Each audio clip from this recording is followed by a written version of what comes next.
তো মাছ ভাজি বসিয়ে দিয়েছি। এটা কি মাছ বলে জানি না। তো মাছটা একটু ভেজে ফুলকপি দিয়ে রান্না করব।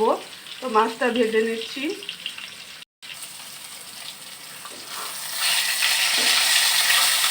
আর মাছের এক পিঠ হয়ে গেছে, আমি মাছটাকে উল্টিয়ে দিচ্ছি বন্ধুরা। এই তো মাছটাকে উল্টিয়ে দিয়ে আবার আরেক পিঠটাকে কড়া করে এভাবে ভেজে নেব। কড়া করে এইভাবে করে আমি আরেক পিঠও ভেজে নিচ্ছি। মাছ ভাজা হয়ে গেছে, দেখো আমি মাছের পিঠগুলো উঠিয়ে নিচ্ছি। দুটো পিঠই আমার অলরেডি ভাজা। তো মাছগুলো আমি উঠিয়ে নিয়েছি। এর মধ্যে আমি এখন এই যে সবজিগুলো দিয়ে দিই, দিয়ে একটু ভাজা ভাজা করে নেব। এই তো বন্ধুরা আমি এখন ঢাকনাটা উঠিয়ে দিচ্ছি, দেখি কি অবস্থা আমার সবজিটা। এই তো সবজিটা একদম ভাজা ভাজা হয়ে গেছে। সবজিটা ভাজা ভাজা হয়ে গেছে, আমি সবজিটাকে আরেকটু ভেজে নামিয়ে নেব। এই তো আমার সবজি ভাজিটা হয়ে গেছে, আমি কড়াই বসিয়ে দিচ্ছি।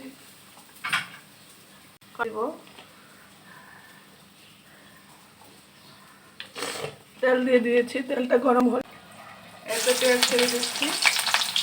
পেঁয়াজ কয়েকটা মরিচ দিয়ে আমি এটাকে ভালো করে নাড়াচাড়া দিয়ে একটু পেঁয়াজগুলোকে ভেজে নেব। এই তো বন্ধুরা আমার পেঁয়াজ ভাজাটা হয়ে গেছে, আমি এক এক করে এর মধ্যে মশলা দিয়ে দেবো। এই তো আদা বাটা দিয়ে দিয়েছি, তো হলুদ 1 চামচ, মরিচ, ধনিয়া, জিরা, পরিমাণ মতো লবণ আর একটু পানি দিয়ে আমি এটাকে ভালো করে কষিয়ে নেব।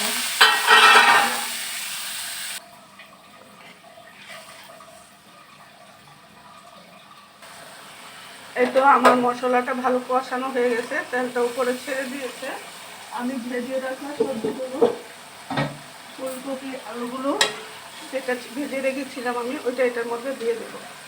দিয়ে আবার ভালো করে কষিয়ে নাড়াচাড়া দিয়ে ভালো করে মিশিয়ে এটাকে ভালো ঢাকনা দিয়ে রেখে একটু কষিয়ে নেব।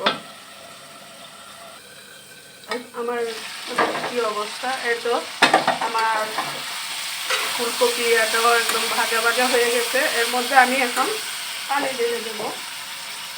পানি গরম হয়ে বসিয়েছিলাম, এই গরম পানিটা একটু ঢেলে দেবো। ওই মধ্যে পানিটা দিয়ে আমি আবার কী করবো, এটাকে একটু ঢাকনা দিয়ে ঢেকে দেবো। বলক আসলে আমি এর মধ্যে মাছ দিয়ে দেবো। এই তো গ্যাস পানিটা বলক এসে গেছে, আমি এই যে ভাজা মাছগুলো এক এক করে এর উপরে দিয়ে দেবো। তো মাছগুলো দিয়ে দিয়ে থেকে ঢাকনা দিয়ে ঢেকে রান্না করে নেব। দেখে নিচ্ছি মাছগুলো কি অবস্থা। তো সিদ্ধ হচ্ছে, সিদ্ধ হোক, আমি আবার ঢাকনা দিয়ে ঢেকে দেবো। পরে আবার এটাকে দেখব।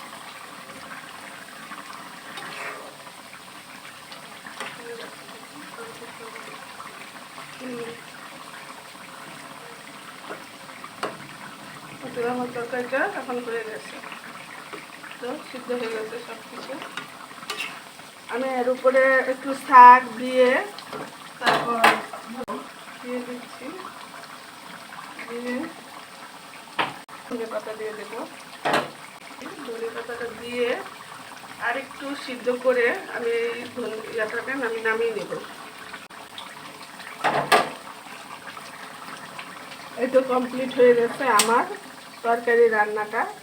যদি ভালো লেগে থাকে একটি লাইক ও একটি শেয়ার দিয়ে পাশে থাকবেন। আর যদি ইউটিউব থেকে দেখে থাকেন তাহলে একটি লাইক ও সাবস্ক্রাইব বাটন চালু রেখে আমার পাশে থেকে উৎসাহ দেবেন বন্ধুরা। আল্লাহ হাফেজ, ভালো থাকবে তোমরা।